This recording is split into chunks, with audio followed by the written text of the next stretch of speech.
What's up, everybody? Welcome to episode 26 of Value Town. I'm your host, ChanManV.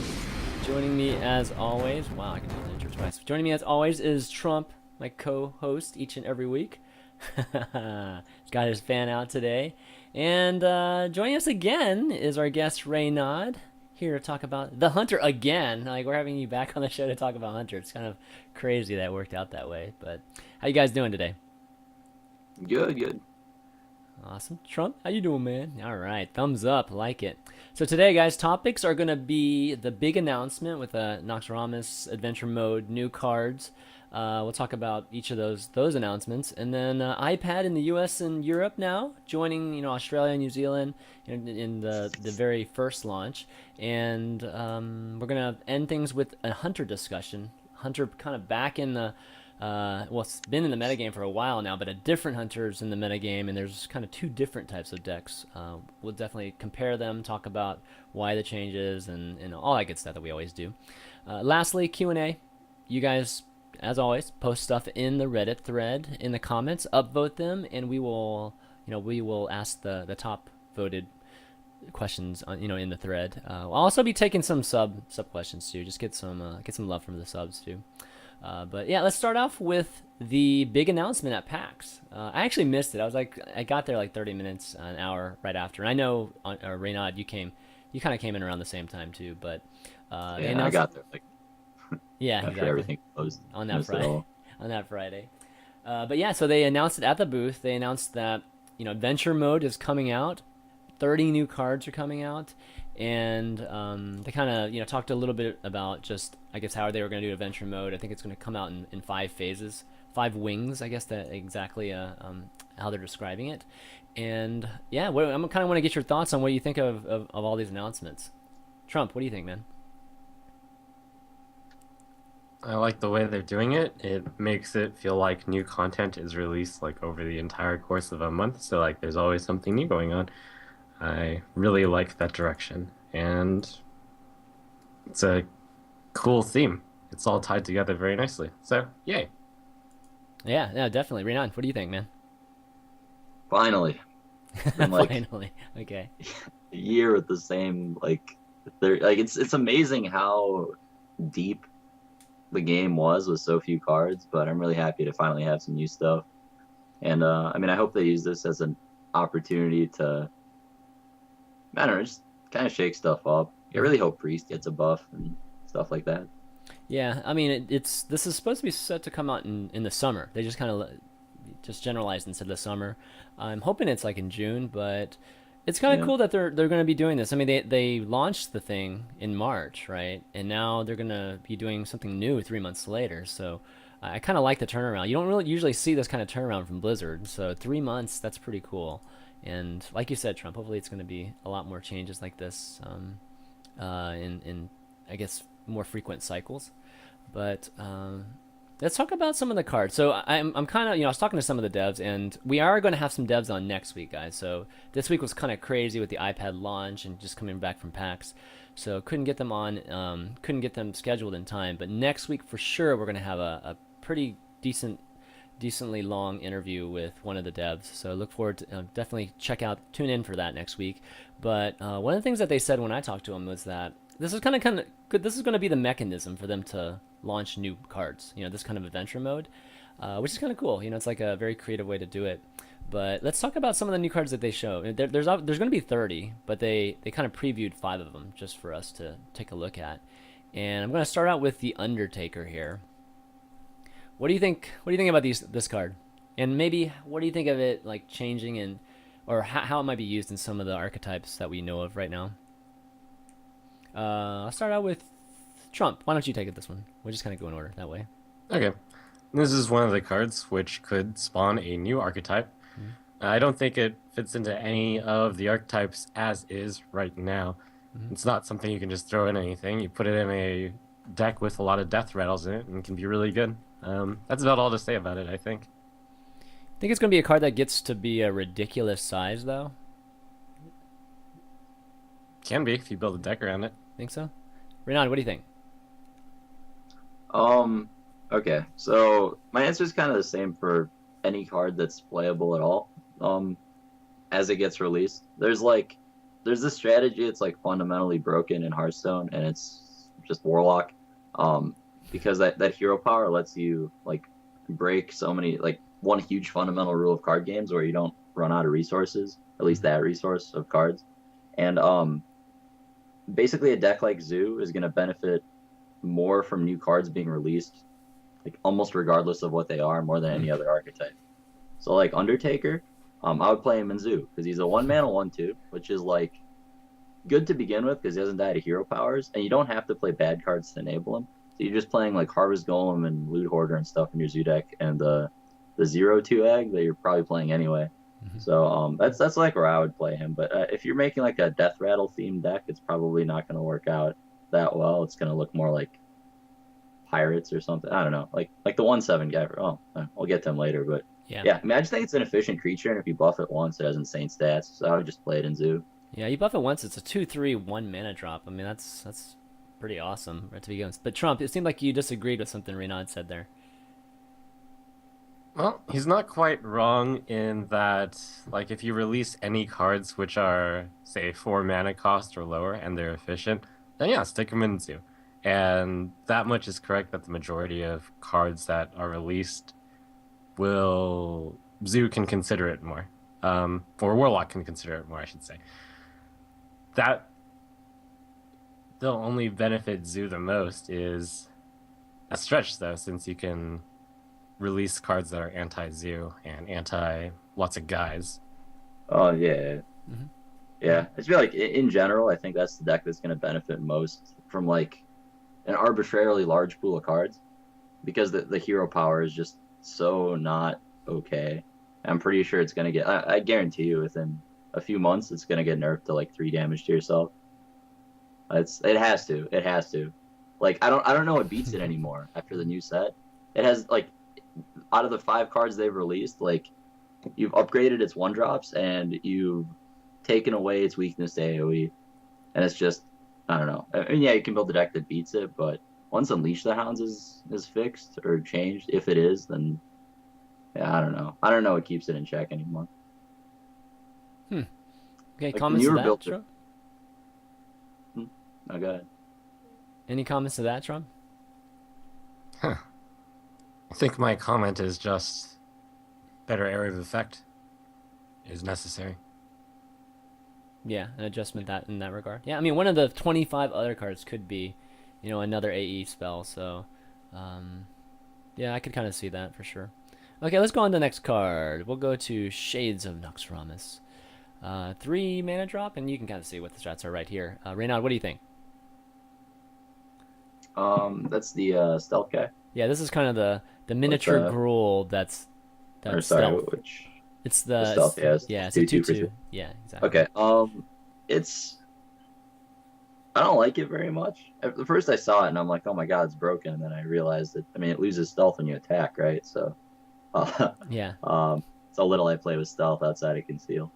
But yeah, I don't think it's good because it's weak off the top, and even if you play it turn 3, that you're not like immediately affecting the board like something like Harvest Golem would. Yeah. So, I mean, the issue with that is, yeah, it's just like bad late game, and even if you play it turn 3, you're getting a lot of stats, but you're like spending your entire turn 3 not doing anything. The one deck where it's kind of an exception is something slow like Warrior. I could see it being good in because it's you just kind of like play it turn 3 and then kill all their stuff and just like you have this win condition that they can't interact with sitting in play, which is pretty cool. But it's just not as efficient stat wise as something like Shattered Sun Cleric or it's more for control decks I think than anything. I wouldn't play it in a mid range deck because it's too slow to affect the board, and I wouldn't play it in an aggressive deck because it's too slow to affect the board. Yeah, I think I'd agree with that too. Trump, what do you think? And Reynad's absolutely right. Doesn't belong in an aggressive deck. Doesn't belong in a mid-range deck. So, late game control or combo deck, where you put it out and then you just bam, blessing kings, blessing of might, bless champions. Boom, exactly. Buff your it's stealth, right? Yeah. Oh, it's actually you can't buff stuff, right? Without revealing stealth. Can you? Yeah. You can't buff you it? Can. You can buff it. You can, and it won't lose stealth. No, it won't. That's lose actually stealth. really interesting then. I mean, yeah, that might be a It's thing. still kind of slow though. I mean, it's not like Gruul where it's like each person's turn it's +1, right? Which is, can get crazy really fast. So They just can't interact with it at all. It'd be yeah, kind they of just sick. can't. And you make a new deck just off this guy. Like play with Morgan Infiltrator and this guy. Just put a bunch of pants on him, attack for 20. Like Yeah, that that's could be true. good. I mean, that's true. I mean, like Warsong, yeah, Warsong Commander and something interesting like that. Yeah. Okay, let's go on to the next card. It's the Nerubian Egg, which is one of the cards that we Zaria was tempt or given us previews of leading up to the announcement. What do you think of this, Trump? My gosh, this card is ridiculous. That's my first reaction. Um, in a world where in a world where Shield Bearer is good, the Nerubian Egg is king, is all I can say. That's true. Oh man. Okay. Reynad, what do you think? I'll let Reynad This is extrapolate or build on that.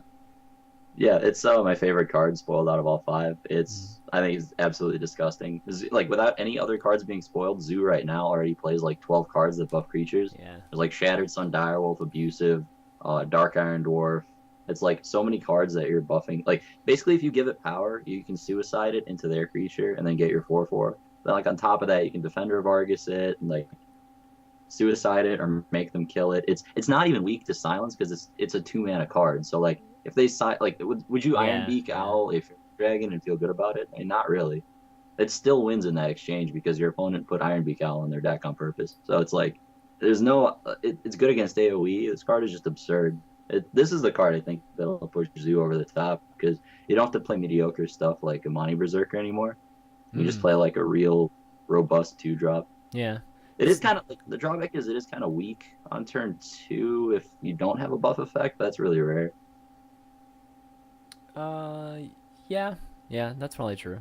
Definitely some classes, right? I mean, even if you had to like, I don't know, smite it or something like that, that's not bad too, right? I mean, freaking 3 mana for a 4/4. Yeah. That's pretty nice. So yeah, this is essentially putting Death Rattle on any of your like on a zoo deck, like you said, putting a 4/4 Death Rattle on any of your units, which is pretty awesome. And Uh, it buffs Secret or that's the same no, not Secret Keeper. Death Rattle Keeper. That guy. It's good with him. oh yeah, yeah, that's true, definitely. Yeah, I'm excited about this one, and it's kind of cool. I like the design of the card too. It might be too powerful, but I mean at least the 4/4. But like the design of it. Okay, next up, Dancing Swords. Okay, so this card was nothing like what I thought it was gonna be when I saw the picture. So Reynad, what do you think?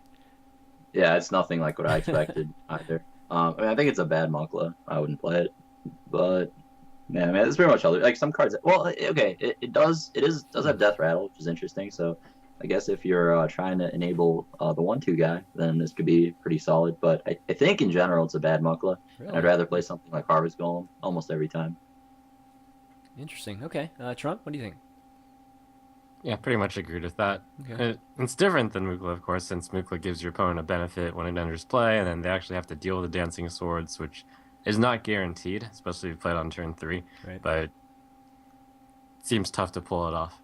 It's a good design in that it's very efficient for 3 mana and comes with a drawback. I like cards that have that kind of style. Yeah. This one, it just seems tough to pull off, is all. A power level. What do you guys think of a power level of a 4/4 3 mana drop though? Is it worth that card? Uh, I think no. It would have to have a slightly less big drawback. Maybe if it was just like I don't know. Even if it was a 3/4 vanilla, that's honestly almost the same stats. Mm-hmm. And because the life really matters a lot more than the power. Yeah. And if it was a 3/4 with no drawback, I don't even know if I would play that over something like Shattered Sun Cleric. So I think it's just a little too low on the power curve to be good enough. But I mean, it's close. Maybe if it was like a 4/5. Okay. I Trump, what was do you think? thinking about this 3 mana 3/4 vanilla thing, and I've come to the conclusion that most decks right now would run a 3 mana 3/4.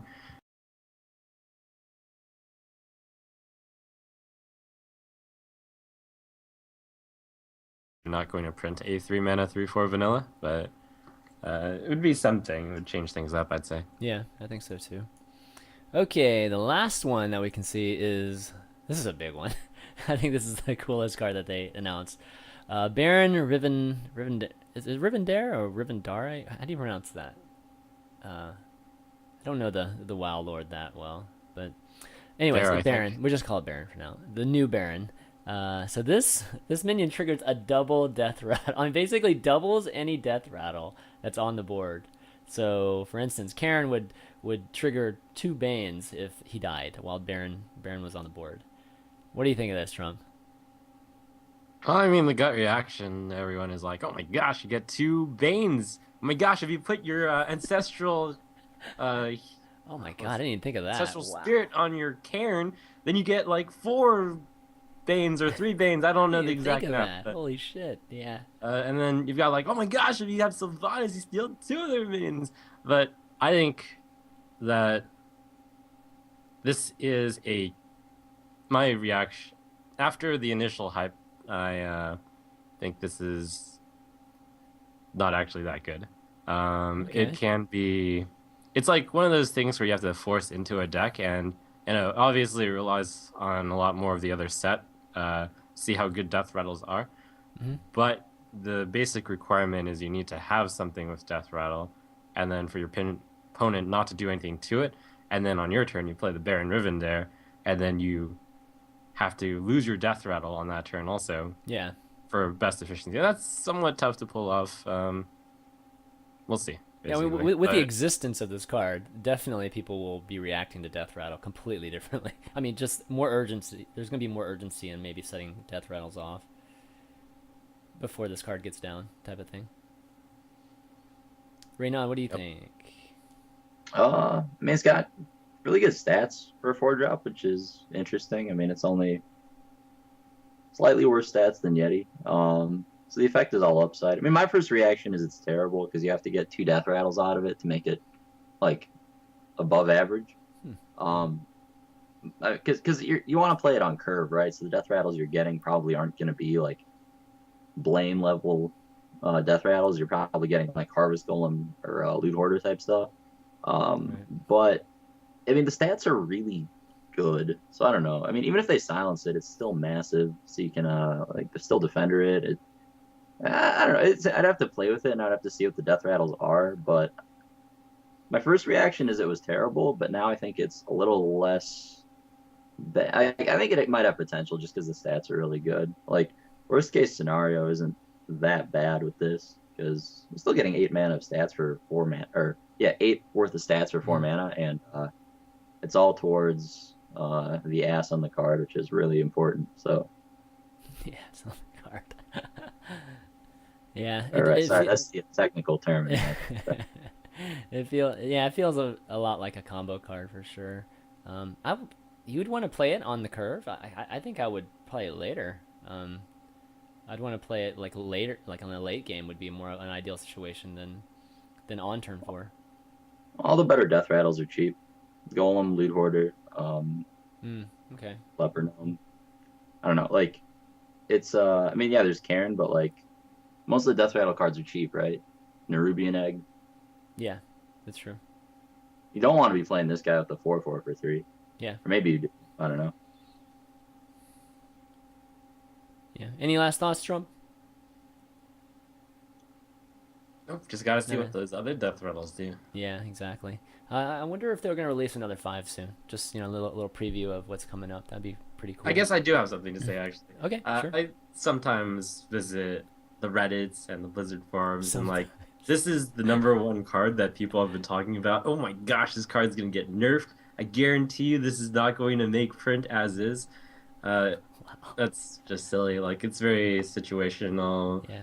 Maybe like if the other death rattles are amazing, but it's tricky to play. You've played on turn 4, it's not great. You save it until the late game, that's too combo-y. Blah. Yeah. Okay. So it's in the right place for what it does, I think. Yeah. Well, I didn't even get a chance to ask you, Trump, but overall, how do you think these cards affect Arena? Like, because we've been talking constructed purely, and we've been talking about zoo decks and that sort of thing. But when it comes to Arena, do you think it's like, do you think it's going to be like incredibly impactful? Some of these cards, or Well, breaking it down, let's see. I actually think all of the cards, well, the 5 cards here, none of them are good in Arena except the 2/2 stealth, which grows. Hmm. Because Okay. in Ruby and Egg, you can't really activate Undertaker. You can't count on the death rattle. Yeah. Dancing Swords' death rattle isn't abusable in Arena, and Baron Rivendare is probably difficult to build a death rattle deck in Arena. Yeah. That's probably it's very hard. Can't guarantee it, but okay. So, anyways, that's going to be some of the new cards are going to be coming out. As you can see, new game boards, lots of cool new things I'm looking forward to seeing in the next, hopefully, month and a half. Hopefully, again, hopefully we'll see some more previews and that sort of thing.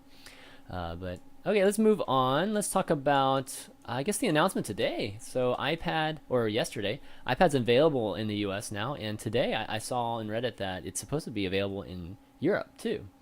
So it's covering a lot of the world right now, I think, with the launch for the iPad. And again, it's not the iPhone; it's just the iPad. It's not Android either. But looks like it's doing well. It was like number one in the U.S. yesterday, I believe. What do you guys think? Either of you guys want to jump in? Whatever. It's like the first step for Hearthstone's complete and utter dominance in the world of esports. Like what that's gonna do for the casual market. You know how many people play Angry Birds? This blows out like every Dude, like once Candy it comes Crush, out. man. Candy Crush. It's Yeah, like, exactly. Yeah, this is step one to the mobile release, and once that mobile release happens, that's gonna double or triple the player base, and that's all gonna trickle down into the competitive scene and all that, and it's gonna be really awesome, I think. yeah. Trump, thoughts? I'm not the best person to ask because this is my phone. I know. I So was gonna say that. yeah, I was like, if you have an iPad and you have that Razer phone, that Moto Razer phone, pretty much, I was gonna be shocked. But that's cool. I So, actually have no idea how impactful it is. Like when they said it's the number one app, I was like, oh yeah, of course, it's a really good game. I was like, oh okay, that doesn't surprise me. I don't know how big a deal it is, but apparently it's a big deal. So hooray! yeah, it's a big deal, given that I make mobile games too. Being number one free app in the U.S. is a very big deal. So kudos to them for doing that. And I think you're right, Reynad. It's going to be the beginning of world domination for for Hearthstone. And I can't wait to just be able to like just go to the gym, and whatever, like on your treadmill or riding a bike, and I can play Hearthstone now. Like while I'm doing that. So I can do two things at the same time that I would be wanting to do, which is really cool. So check that out, guys. Go and download it on the iOS App Store or iTunes App Store today. Check it out. Just search for Hearthstone. It's the best way to find it. Okay, so let's go. Let's move on to our hunter discussion. So we're gonna get into the deck discussion, kind of what we